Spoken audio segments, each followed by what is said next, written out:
रामू नाम का एक व्यापारी शहर से दूर एक छोटे से गांव में रहता था। वो गांव से अलग अलग प्रकार के सामान ले जाता और बाजार में जाकर बेचता था।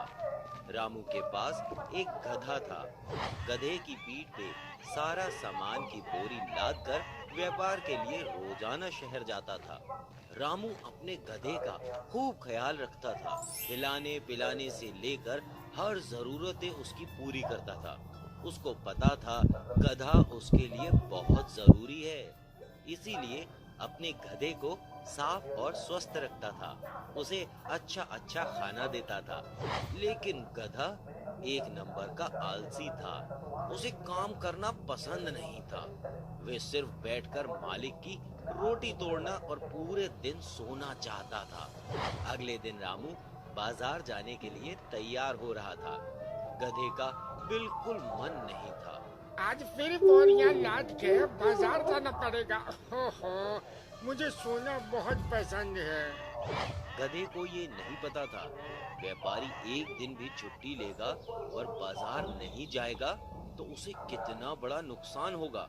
और जब पैसे नहीं आएंगे तो गधे को भी खाना कहाँ से खिलाएगा। व्यापारी रोज गधे को लेकर बाजार के लिए निकल पड़ता था। रास्ते में एक नदी पड़ती थी। व्यापारी बहुत संभल कर गधे को नदी पार कराता था। घर वापस आते हुए व्यापारी को उसका दोस्त मिल गया। दोस्त ने बताया कि बाजार में नमक की बहुत मांग है। तुम्हारा बहुत शुक्रिया दोस्त, मुझे नमक बेचना शुरू करना चाहिए। व्यापारी ने 2 दिनों में नमक की 12 बोरियां तैयार कर ली बेचने के लिए। अगले दिन उसने गधे की पीठ पर 6 बोरियां लाद दी। गधा आगे नहीं बढ़ पा रहा था। रामू को एहसास हुआ कि बोरियां काफी भारी हैं। ठीक है, मैं एक बोरी कम कर देता हूँ, जिससे वजन कम हो जाएगा। गधे की तकलीफ होता देख रामू ने एक बोरी उसकी पीठ से उतार दी। इसके बावजूद भी गधा एक कदम नहीं चल पा रहा था। पर रामू को पता था कि ये एक नंबर का आलसी है। उसने छड़ी निकाल ली गधे को मारने के लिए। अब चलो भी, नाटक मत करो, हमें बाजार जाना है। फिर भी टस से मस गधा नहीं हुआ। रामू को लगा कि आज लग रहा है कि गधे की तबीयत खराब है, इसीलिए नहीं जा रहा है। रामू अपने सिर पे 2 बोरियां लाद के बाजार चला गया।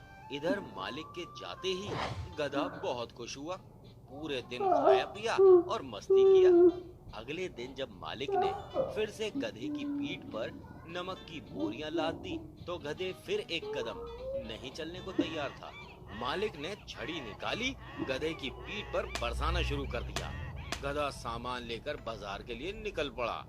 उस दिन सारी बोरियां नमक की बिक गईं। मेरा दोस्त सही बोल रहा था, बाजार में नमक की मांग बढ़ती जा रही है। ढेर सारे पैसे कमाने का समय आ गया है। व्यापारी ने रोज नमक बेचना चालू कर दिया। आलसी गधे को नमक की बोरियां ढोना अच्छा नहीं लगता था। एक दिन जब व्यापारी नमक की बोरियों के साथ नदी पार कर रहा था तो नदी के बीचों बीच गधा गिर पड़ा। व्यापारी ने जैसे तैसे करके गधे को ऊपर की ओर खींचा। गधा डरा हुआ था, उसे कुछ महसूस हुआ। अरे वाह, बोरियां मेरी पीठ पर लदी हैं, पर उसका वजन पता क्यों नहीं चल रहा मुझे। नदी में कोई जादुई शक्ति है।